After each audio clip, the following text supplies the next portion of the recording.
Go, go, go, Indy, go, Indy, go, Indy, go, Indy, go, go. Yeah. This is Joaquin here, Words of Wawa, and I was wondering if I should start this off with a piece up, A Town Down, because that's kind of what the conversation centers around. But is that something that we still do as AT aliens? Do we still call ourselves AT aliens? Is it still Hot Atlanta? Or have the term shifted? I know that there's some new infrastructure in there as far as the culture and who controls the culture. But again, I'm wondering, is it still cool to say peace up, A Town down? Was it ever cool to say that? What I really want to talk about is the show Atlanta on FX is coming to an end. It should have had its series finale before this video came out. I wouldn't have seen the series finale. I still want to do this before the video came out or before the show ended.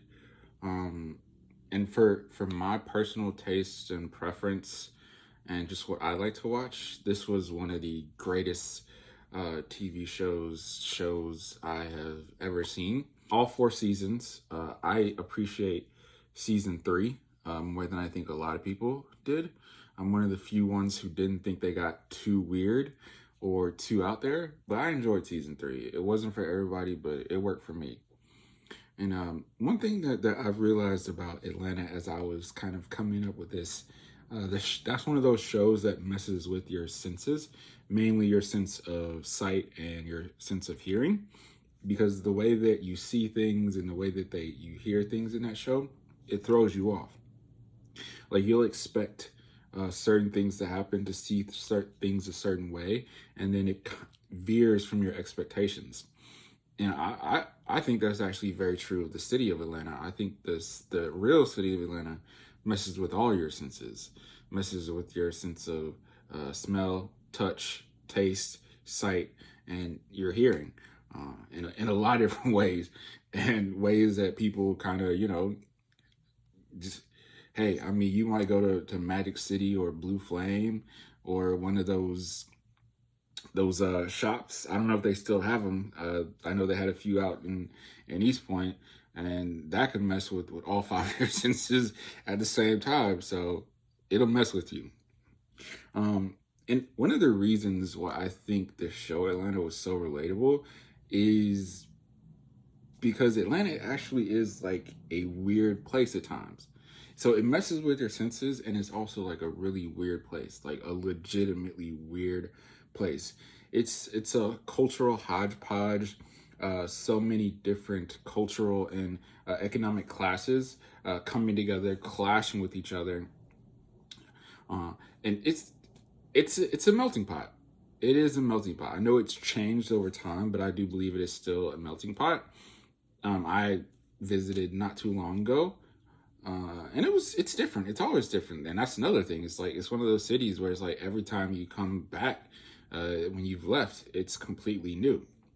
While the show, I think Atlanta can actually relate to, if a lot of people took the title of Atlanta out of it and kind of thought of places in where they live, this show is actually really relatable all across the world.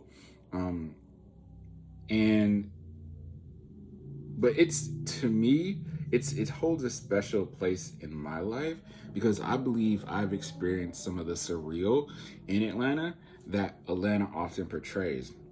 And what I want to do with this video is just share some of that, a few stories about the surreal that I've experienced. And so one thing I think is true for most people in Atlanta is that a lot of your surreal stories are connected to one thing. And that one thing is going out with your friends. And that reminds me, one of the greatest quotes that I think I've ever heard in my life was one of my homeboys said this when we were getting ready to go out. I want to say we were going to, that club that used to be over by the Varsity downtown. It's been like a few different things. At one point it was the Pool Palace.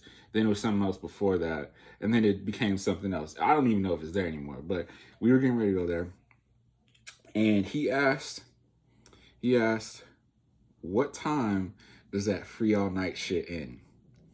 And my mind often goes back to that, and I sit with it. I contemplate it.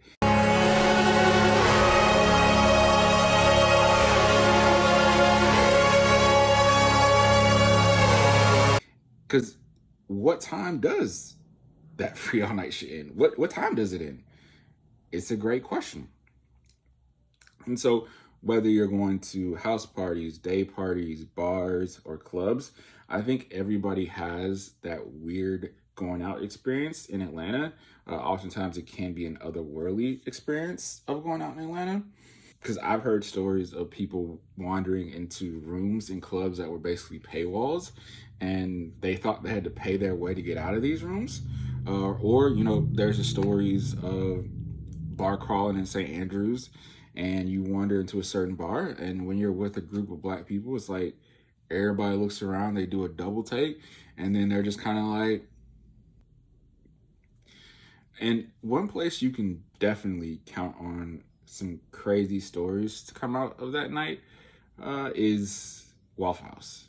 Anytime you visit Waffle House, I want to say like after 12, it, it's it's it's a different experience. Like I remember there's certain nights where Waffle House would be packed to capacity, where they had to have security guards, or they had to have cops there. I remember going to a Waffle House and hearing this guy giving one of his homeboy a pep talk, and he said FOB, FOB. I don't even know what they were talking about honestly, but it culminated with FOB, and he stood on the FOB. He was like he was standing on that, and that's hey, sometimes you got to stand on an FOB. One place I think that it's hard pressed to find a weirder, more random place is MJQ, aka the MJQ slash the Drunk Unicorn. Um, that is a convergence of so many different cultures and social classes in Atlanta. I I don't know how it is now, but back in the day, it used to be you could have the hipster white people, the rich white people, the punk white people, the druggy white people mingling with the rich black folks, the party black folks, the hipster black folks, the music scene black folks, dope boys, and who knows who else used to be in that club. Like, it was legit a convergence of every culture you can think of in Atlanta, like every single culture. And one thing that always stood out to me about MJQ, well, it was two particular people, and I will never, as long as I live, I don't think I will ever forget these two people. But it didn't matter what night it was, what type of music they were playing, what was going on. There was this, he was like a middle-aged, older white guy, so you didn't know if he was 35 or if he was 55. And I remember he used to wear like this Hawaiian shirt. And then there was this Asian dude, and I want to say he wore a similar dress shirt. And no matter what was going on, what type of music was playing, these guys would be in there doing these interpretive dances, like these really weird, almost like dreamlike interpretive dances. It's kind of reminiscent of the robot guy from Chappelle's Show, how he would just kind of randomly come into the frame. It was like you would just randomly see them like out of the corner of your eye, and then they would come into your clear point of vision, and they would be doing their dances. And they'd be on the dance floor doing their own thing, not a care in the world. Uh, I don't think it was drugs. I think they were just guys that like to dance. And it was like the arms would just be moving very much like a wacky inflatable arm flailing tube man, or however they say it. And again, it could be trap music playing. Like at this time, this was like when trap music was kind of peaking. We had a certain era, but it was peaking. So just like imagine these playing in the club. These songs are playing in the club. And then there's these guys that are just dancing like,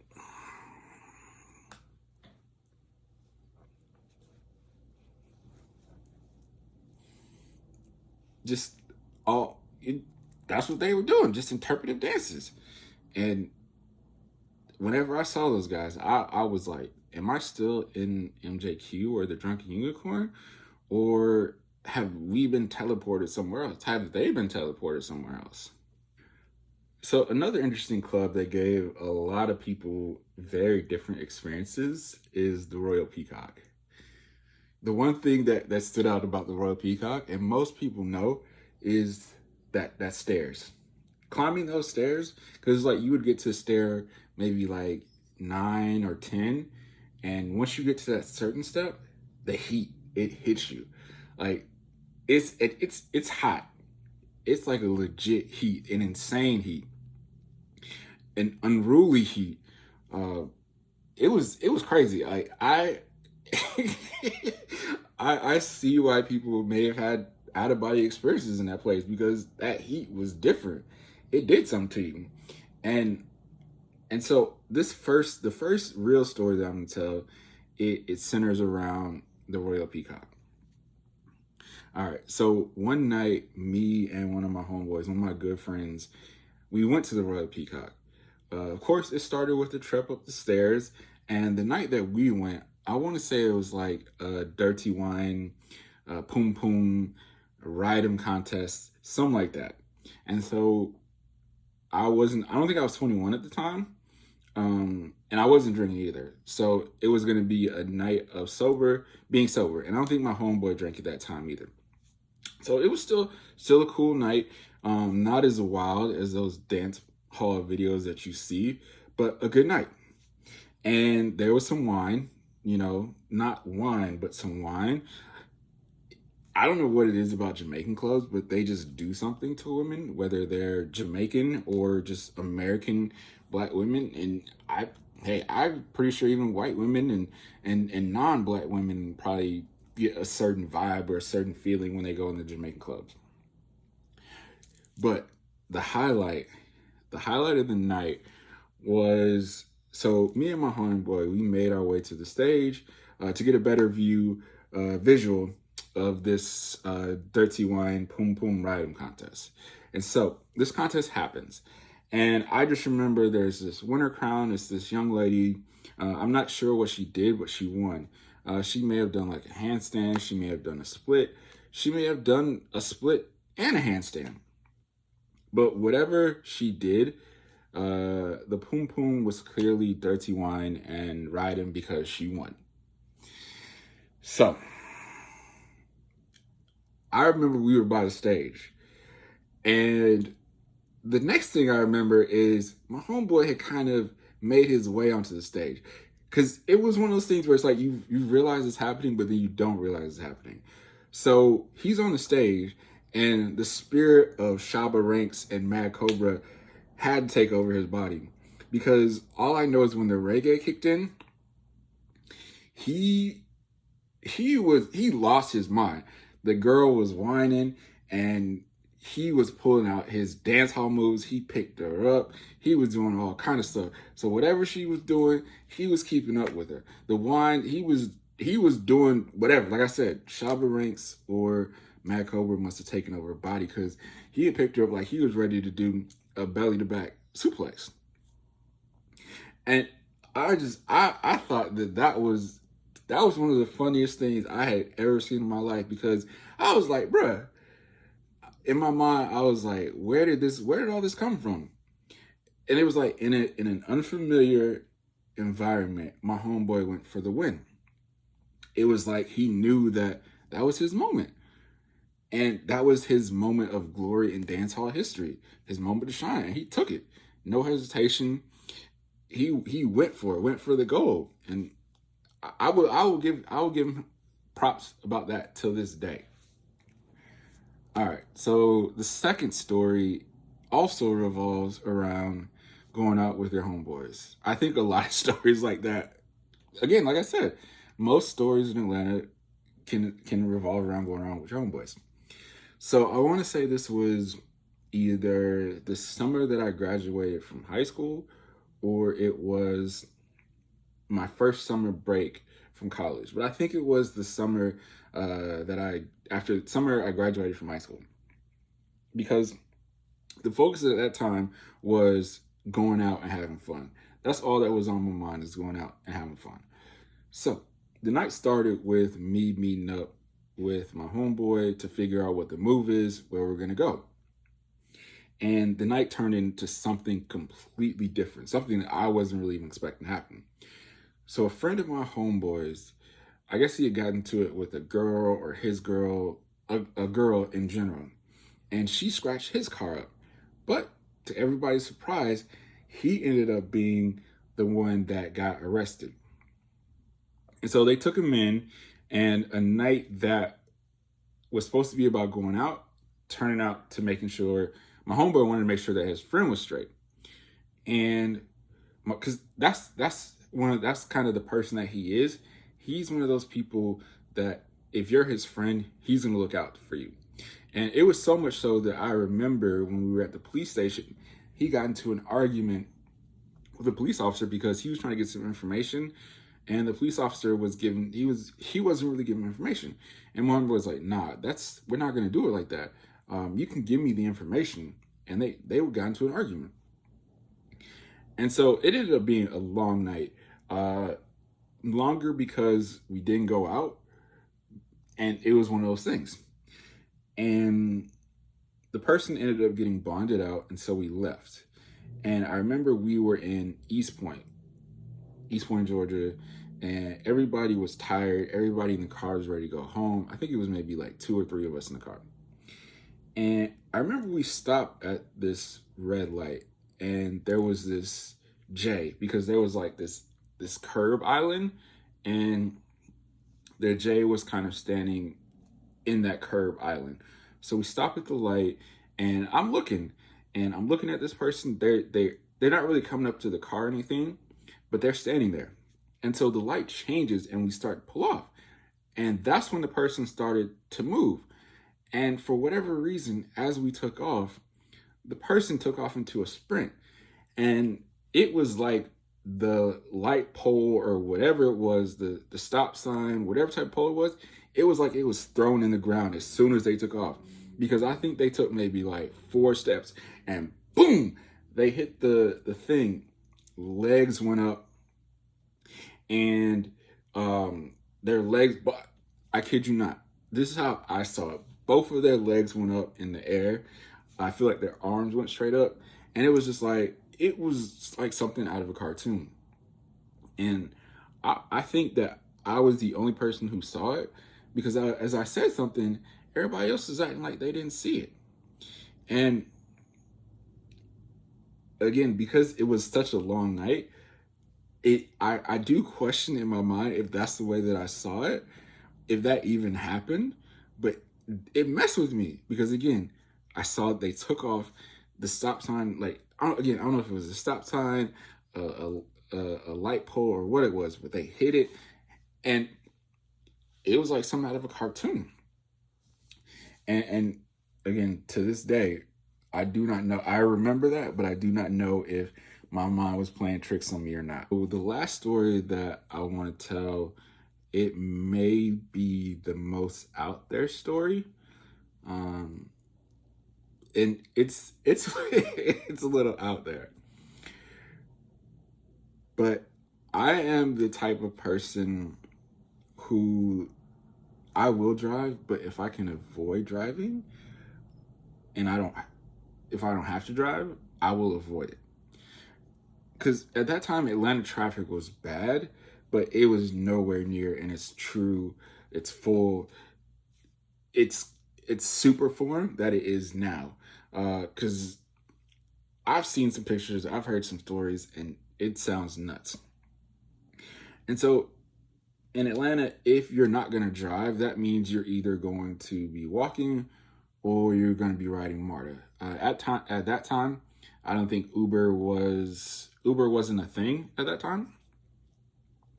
Because MARTA was the most efficient and least efficient way to travel. Because again, I want to say this was like 2010 and 2011. And on a particular day, I wanted to go to Linux for something.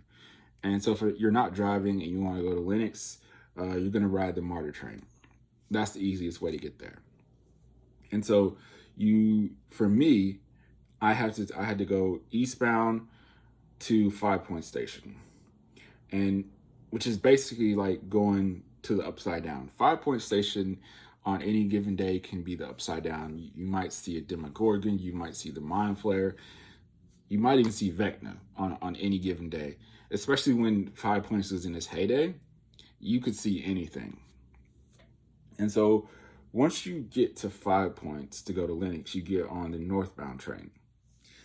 And so I get on the train. It's nothing, I don't remember anything out of the ordinary happening, but I remember getting on the train and everything was normal for the most part. And I don't think he got in. So then this black guy, he gets in, and I don't know if he got in at 5 Points or if he got in somewhere else. I think he might have got on maybe at the 10th Street station, but I'm not 100% sure. But he gets on. He's a little bit older than me, or he could have been a lot older. I don't know. I remember he was bald. He was a bald black guy. He was dressed, I think, like in a white t-shirt, sweatpants. And he's got these folders with him. I think he had I don't think it was like a briefcase, but it was like one of those weird looking briefcase. It was like the briefcase that you take to court with you. Or if your lawyer brings this briefcase to court, then you know somebody's going to jail. But he had it with him. And he looked like he had been going through it. Like, he looked like the brother was going through it. The brother was dealing with some stuff. And so, if I remember correctly, he sat in front of me, but diagonal to me. So I had a good view of him. He wasn't directly in front of me, but he was basically in front of me diagonally to the right, I want to say. And so we sat down on the MARTA seats, and I want to say I was sitting down.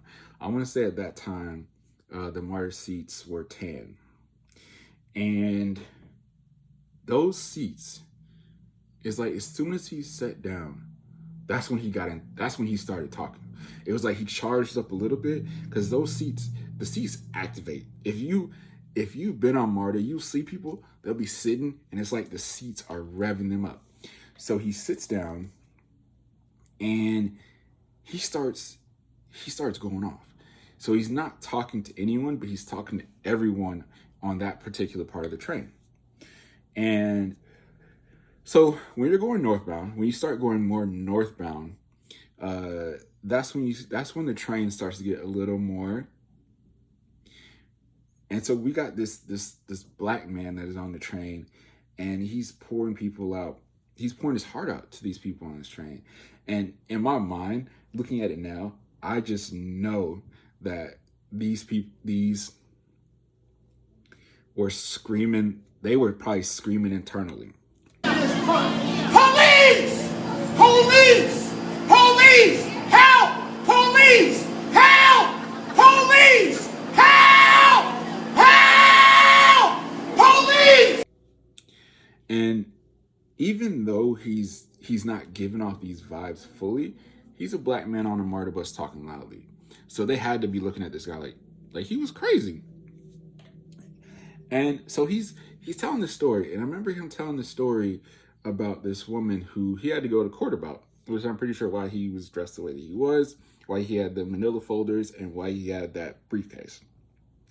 And he's talking about how she did him wrong, and he was the victim in the matter.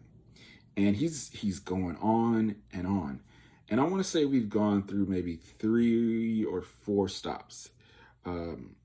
Maybe four. And he had not stopped talking. Ever since he got on and sat down, he hadn't stopped talking through any of the stops that we made. And so somehow, as if it was meant for me to see or hear a certain part of the story, his story starts to climax. And we're getting close to Linux, and I'm getting off at Linux. And I'm like, in my mind, I'm like, what's going to happen? Where's he going with this? And so he starts rummaging. As we get closer to Linux, he starts rummaging through one of the many folders he had. And I wasn't even sure what he was going to pull out. But then he got what he needs. And he pulls out this Polaroid picture. And I'm looking at the picture, and in my mind, my brain is starting to catch up to what I'm seeing. Because at first I was like, wait a minute. Like, I was like, wait a minute. Like, I'm squinting and looking at the picture, and I'm like, wait a minute. Just wait a minute. And so when I realized what it was, the Polaroid was a super close picture of who I thought was this girl that I graduated high school with. And either it was her, or she has an evil twin out there who's doing brothers bad. Like, bad enough to get on the train to talk about her and show pictures of her. Like, this was like, in my mind, this was like the M. Night Shyamalan Ding Dong type twist. Like, the end of whatever movie he made, that type of twist. And so, again, he's sitting in front of me diagonally. So he's sitting close enough to where I can see. And because he was so close, and also because Atlanta is so small, and also because it's eastbound to northbound for whatever reason, I was like, I swear that is who I thought it was. I swear that is who I thought it was. And again, Atlanta is also so weird and so small. It might not have been them, but I wouldn't put it past that it was them. I don't know. So those are my little stories. The last one, it was, to me, it was a little doozy to me. It was something, but what's even crazier is I feel like I know some people who have even crazier stories than I do. And I would love to hear these stories. So feel free to share them, or maybe this could be a series and I do some stories, talk to some people, and they can tell me their stories about their surreal experiences in Atlanta. So before I end this, I just want to thank anyone who's watched this video. Feel free to share it. Feel free to comment and let me know what you think. And thank you. I really appreciate everybody that's viewing these videos.